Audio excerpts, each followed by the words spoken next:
उसको वहां पे इसी महाराष्ट्र में हेडलाइंस रेडी होंगी तो बताइएगा, लेकिन इसी महाराष्ट्र में सर फिर इस बात का विरोध करने वाले भी तो लोग हैं कि कब्र क्यों तोड़ रहे हो। जो ऐतिहासिक तथ्य है वो तो यही है कि वो वापस नहीं जा पाया, उसको वहीं की मिट्टी में दफनाना पड़ा।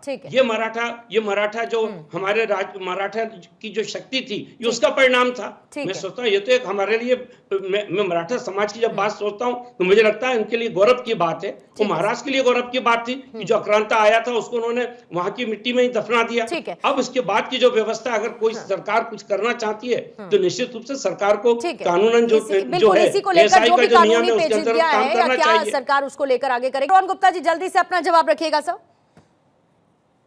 पूर्णिमा जी, मैं ये कहना चाह रहा था कि पूरी अगर आप ये डिबेट देखेंगे उसमें एक ही चीज आपको कॉमन मिलेगी कि जो तुष्टीकरण कितने चरम तक ये इंडी गठबंधन के जितने भी साथी उनके सर पे चलेगी है। एक ऐसा मुद्दा जिसका आज कोई महत्व नहीं है।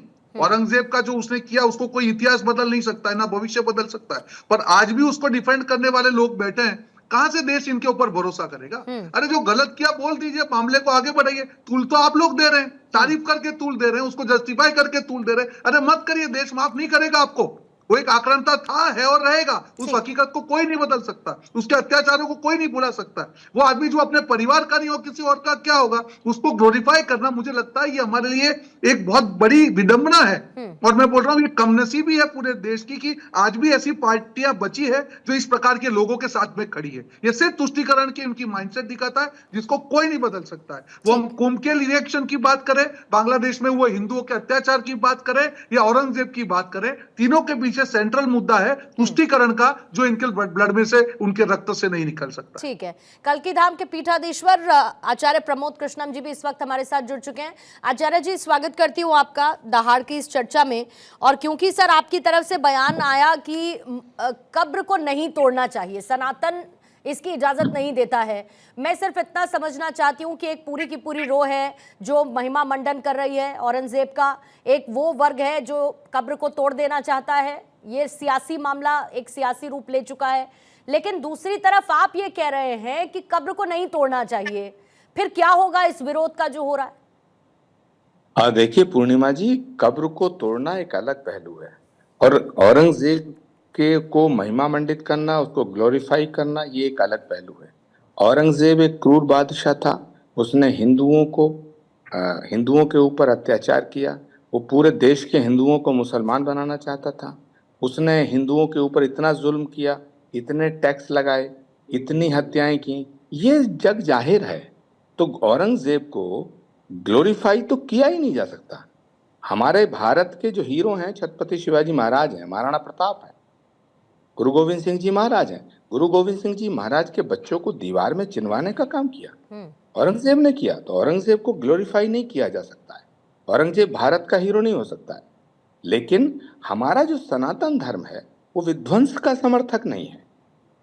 हमारा सनातन धर्म किसी की मूर्ति तोड़ना, किसी की कब्र तोड़ना, किसी की मजार तोड़ना, किसी का घर तोड़ना और मस्जिद तोड़ना, कभी कभी आपने भारत में हिंदुओं को मस्जिदों को तोड़ते हुए देखा है? मस्जिदों में आग लगाते हुए देखा है? नहीं। ये तो तालिबानी संस्कृति है, ये तो आईएस करती है, ये तो बांग्लादेश करता है।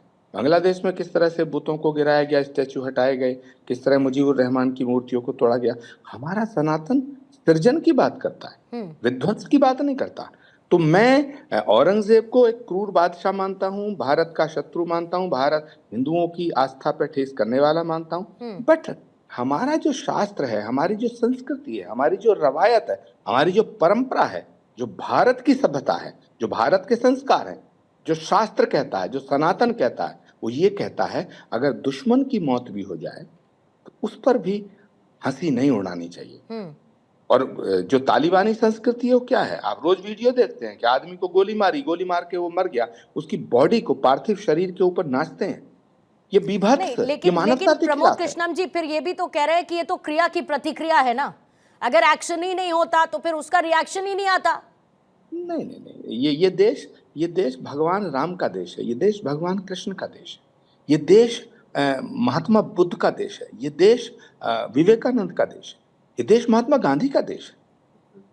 हम भगवान राम का रावण से युद्ध हुआ, लेकिन रावण जब परास्त हो गया, रावण का जब वध हो गया, रावण जब धरती पर गिर गए, भगवान राम ने लक्ष्मण से कहा उन्हें जाके प्रणाम करो।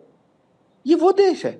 हम लोग अगर हम भी मूर्ति तोड़ना शुरू कर दिए, हमने कब्रें, हम मुर्दों से क्यों लड़ें? गड़े मुर्दे उखाड़ने की अनुमति सनातन नहीं देता, मुर्दों से लड़ने की अनुमति सनातन नहीं देता, किसी मूर्ति को तोड़ने की अनुमति सनातन नहीं देता। मैं ये कहना चाहता हूं। लेकिन जो लोग औरंगजेब को ग्लोरीफाई करना चाहते हैं, जो लोग औरंगजेब का महिमा मंडन करना चाहते हैं, उनकी भारत में कोई जगह नहीं है। ये दोनों अलग अलग विषय हैं। नहीं, तो जो ग्लोरीफाई कर रहे हैं फिर उनकी मंशा क्या है? क्योंकि एक नहीं है ना आचार्य प्रमोद कृष्णम जी, अब तो बहुत लोग हैं जो किसी ना किसी तरीके से या तो औरंगजेब और औरंगजेब को लेकर जो विरोध हो रहा है उसको डिफेंड कर रहे हैं, या फिर शुरुआत में औरंगजेब का महिमा मंडन किया गया, ये तक बता रहे हैं कि बाकी लोगों को तो इतिहास ही नहीं पता है, नए नए मूल्य बन गए। मतलब इस तरीके की शब्दावली का इस्तेमाल हो रहा है विरोध में। देखिए, अगर कोई आदमी ये कहता है औरंगजेब महान था, औरंगजेब ग्रेट था, औरंगजेब को महिमा मंडित करता है, तो मैं मानता हूं कि वो तो जिन्ना की मानसिकता पे चलता है। औरंगजेब चला गया, जिन्ना चला गया, लेकिन जिन्ना की जो आत्मा है, जिन्ना की जो रूह है, वो कुछ लोगों में घूम रही है। और जो जिन्ना की रूह घूम रही है वो कभी ना सनातन के हो सकते हैं और ना भारत के हो सकते हैं, क्योंकि भारत को और सनातन को अलग करके नहीं देखा जा सकता है। और औरंगजेब सनातन का विरोधी था, सनातन के विरुद्ध था। औरंगजेब को कतई औरंगजेब की सराहना नहीं की जा सकती है, मगर किसी की कब्र को तोड़ना ये हमारी संस्कृति नहीं है। अगर हम भी कब्रें तोड़ेंगे, हम भी मस्जिद तोड़ेंगे, हम भी विध्वंस करेंगे, हम भी किसी को हाथ में AK-47 लेके निर्दोष लोगों की हत्याएं करेंगे, तो फिर तालिबान में और हम में फर्क क्या रह जाए? This is the point. हमारा धर्म जो सनातन है, सत्य, अहिंसा, करुणा, प्रेम, त्याग, तपस्या, बलिदान, हमारा सनातन तो भगवान बुद्ध के भगवान महावीर के रास्ते पे चलता है, महात्मा गांधी के रास्ते पे चलता है। पर हित सरस धर्म नहीं भाई, पर पीड़ा सम नहीं अधमाई। किसी के हृदय को ठेस पहुंचाने से बड़ा कोई पाप नहीं है। और परहित सरस धर्म नहीं भाई, परोपकार से बड़ा कोई धर्म नहीं है, जनसेवा। तो इसलिए मैं कहना चाहता हूं, एक विषय है औरंगजेब की कब्र को तोड़ना, दूसरा विषय है औरंगजेब को ग्लोरीफाई करना। दोनों अलग अलग पहलू हैं। मैं औरंगजेब की नीतियों का, औरंगजेब का विरोध करता हूं, मगर हमारा सनातन भारत की परंपरा किसी मुर्दे की कब्र को खोदना, उखाड़ना, उसके शव के साथ बदतमीजी करना, ये इसकी इजाजत नहीं देता। दोनों अलग अलग बात है। ठीक है आचार्य जी, जरा रहिएगा साथ में, कुछ और प्रतिक्रियाएं जरा मैं ले लेती हूँ, बाकी मेहमान भी क्योंकि मेरे साथ हैं। जादव साहब आपका काउंटर लेती हूँ, फिर उसके बाद आती हूँ आपके पास। जादव साहब, आचार्य प्रमोद कृष्णम को भी आपने सुना और वही सवाल उन्हीं लोगों पर जो ग्लोरीफाई कर रहे हैं, और एक नहीं कई और हैं, आपकी पार्टी के भी कई ऐसे लोग जो लगातार औरंगजेब को ग्लोरीफाई कर रहे हैं। फिर अगर आप किसी के अगर जख्म कुरेदेंगे तो क्यों उन जख्मों को कुरेद के याद दिलाना चाहते हैं कि देखिए क्या किया था किसी ने आपके साथ? पूर्णिमा जी, मैं आचार्य प्रमोद कृष्णन जी से पूरी तरीके से सहमत हूँ। उन्होंने जो बात रखी है वो सही रखी है। ये देश सनातन संस्कृति में हमें जिस तरीके से कोई चीज का डिस्ट्रॉय करने के लिए हमें ये नहीं दिया जाता है। औरंगजेब आक्रांता था, औरंगजेब ने जुल्म किए, ये उतना ही इतिहास है जो वास्तविकता से भरा हुआ है।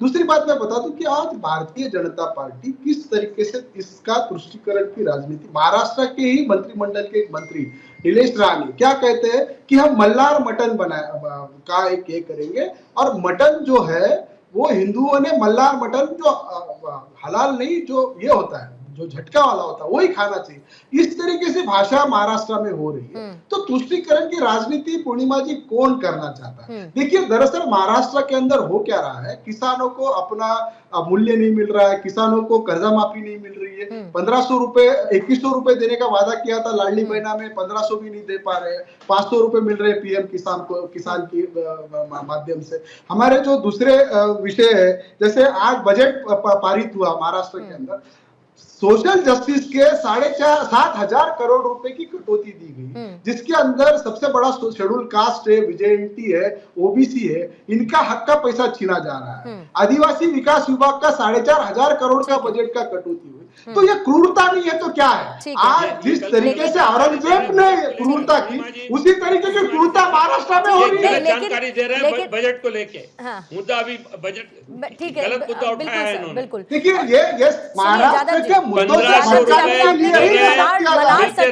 अच्छा 30 सेकंड रखूंगी, इसके बाद उसमें अपनी अपनी प्रतिक्रिया रखेंगे। लेकिन जादव साहब, आपने अभी क्योंकि मलाड सर्टिफिकेट की बात की, अगर इतनी ही दिक्कत आपको हालात सर्टिफिकेट पर भी रही होती या उस पर भी ऑब्जेक्शन रहा होता